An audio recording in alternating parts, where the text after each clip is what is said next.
I'm a person of many belongings, and writers are my tribe more than any other, and the written word matters. And yet, at this time, the written word is at a sort of crux, a sort of threshold moment. So we're at this threshold. We have the opportunity to be optimistic or really pessimistic about the changes. And I wanted to tell you about what's different about Wuthering Ink. So royalties, first of all, that's absolutely true. Now, Sue Wolf talked about up to 80%. Actually, 80% is what we pay as opposed to 25% on digital rights that most publishers pay.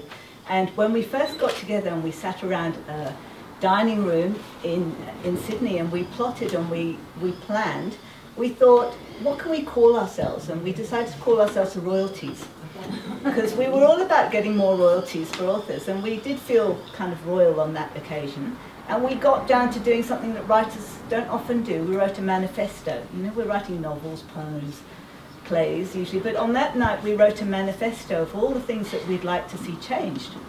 And I'd like to read you a little bit of that manifesto.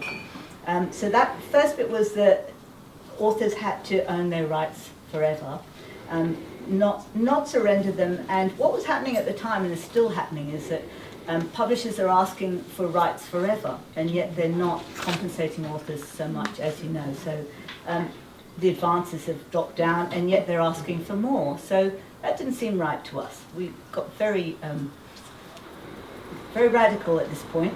And another thing that we didn't like was the way that our titles were often completely forgotten about once they're backlisted. Sometimes they didn't get published again, and we thought we need those titles to carry on being published.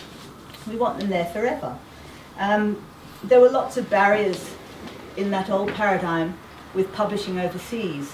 There's this, if you'd sold Australian rights, you couldn't sell UK rights. I'm sure there's many authors here amongst you who've been in that boat, because you know, the UK had to have the whole Commonwealth pie, or they didn't want anything, and they were kind of greedy. So we wanted to have the freedom from that.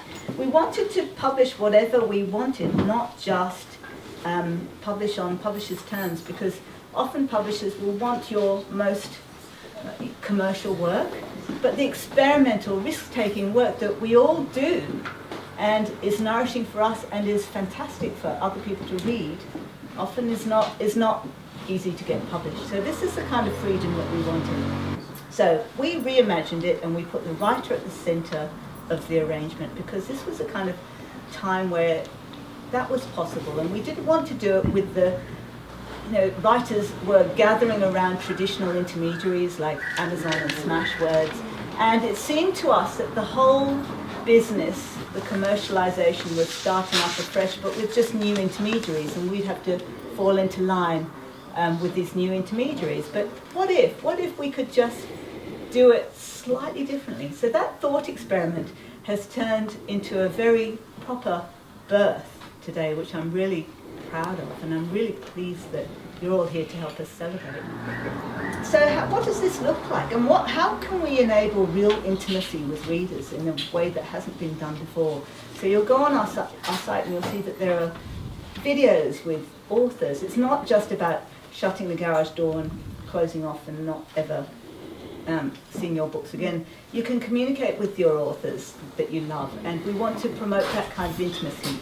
And we want this author for published authors, because published authors have been absolutely, you know, undermined in many of these changes. And so we wanted to concentrate on published authors who didn't want to join that 1.25 million, however much it is now, of the vanity publishing on Amazon, that just sort of makes you disappear, essentially.